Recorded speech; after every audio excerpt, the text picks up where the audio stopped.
Srdečne vás vítam, milí priatelia, pri dnešnom videu. Ukážem vám v ňom, ako ja si napravám stavce krčnej chrbtice, hrudnej chrbtice, aj kríže, keď je to potrebné.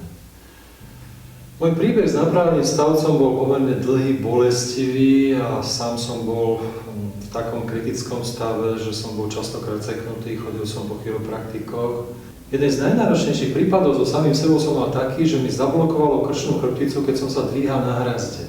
Zvihol som sa na hrazde, seklo ma a nevedel som si to napraviť. A chodil som takto skrčený s bolesťou asi 2 týždne a potom som prišiel na to, že si musím dať 3 stavce na jednu stranu a 1 na druhú. A vtedy som si to dokázal napraviť. Takže napraviť samého seba je veľmi, veľmi náročné a potrebuje to človek vedieť a vidieť, mať rozvinutú tú schopnosť vnútorného zraku. Častokrát som tú otázku dostal, ako to vidím, ako to je možné, že to vidím, keď to nie je vidno.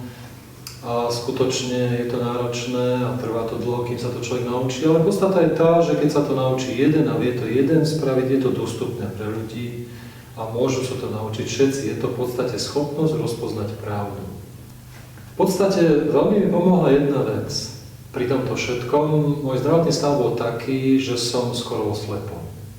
No, v jednej chvíli som bol naozaj skoro slepý, na to ľavé oko som videl možno na 10%, na pravé možno na 20%. Bolo veľmi dôležité pre mňa, že som sa nevzdal v tomto kritickom stave a to odporúčam každému, aby sa nevzdal. A keď sa chce do poriadku, potrebuje byť veľmi, veľmi odhodlaný a veľmi žiadostivý po zdraví a veľmi túžiaci po zmene, pretože tá zmena pozitívna a zmena zo stavu kritického do stavu zdravia, stavu bez bolesti a oslobodenia sa od všetkého je veľmi, veľmi krásna, veľmi žiaduca. Mal som veľmi krásny prípad, lebo to moje vnútorné cítenie bolo také, že som vedel, že to je možné, že to môj kritický stav, ktorom som bol, skutočne sa dá zmeniť. A rozprával som sa s jedným mojim kamarátom o tom, a on mi hovorí, ale to sa nedá, Zdenko. To sa nedá. Aký sa narodíš a aký si, to predsa nemôžeš zmeniť. Nemôžeš zmeniť samého seba. A ja som mu povedal, on sa volal Tibor, hovorím mu, Tibko, to sa dá a ja to dokážem.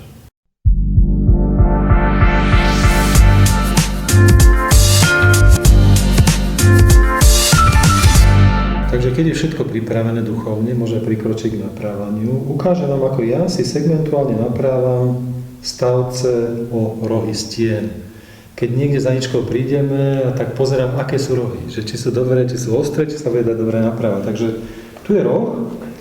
Mám pocit, že mám blokovaný stavec a že je posunutý smerom doľava. Opriem sa o roh steny. Zachytím sa za zadný výbežok stavca. A urobím toto. Čo sa stalo? Tu je roh steny, opriem si roh steny o ten stavec, všimnite si, že je mimo osy oproti týmto dvom a takto si ho natlačím na miesto. Viete, čo sa stalo? Že ten stavček sa mi takto zrovnal.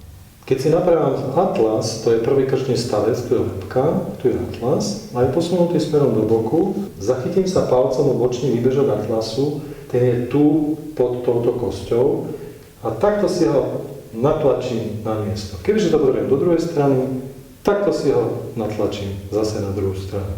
Keď sa jedná o C7, tak postupujem podobne.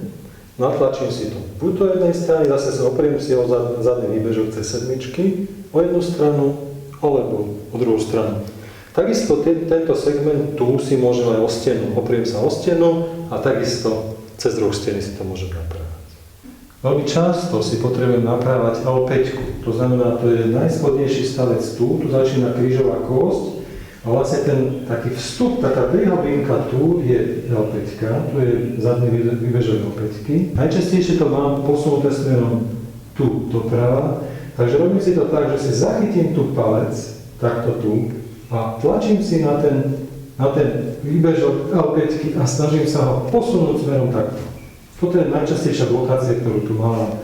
Samozrejme platí to aj o ostatných stavcoch, môžem si ich takto prstami, ale takisto tu funguje veľmi dobre roh stien.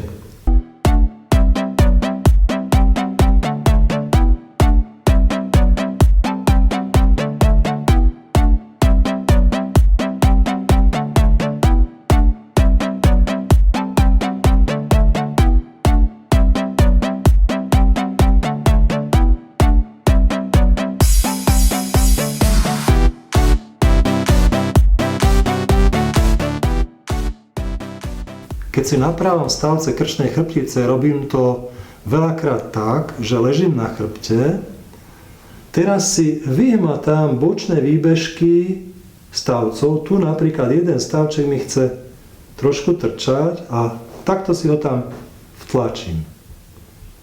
Vyšetrím si to a takto. Pomáham si touto rukou takým spôsobom, že tu si tlačím a tú hlavu si tlačím proti tlaku tejto ľavej ruky. Takže ešte raz. Nahmatám si to a takto si to zatlačím. Z druhej strany takisto vyšetrím si to, tu sú bočné výbežky stavcov a takto si to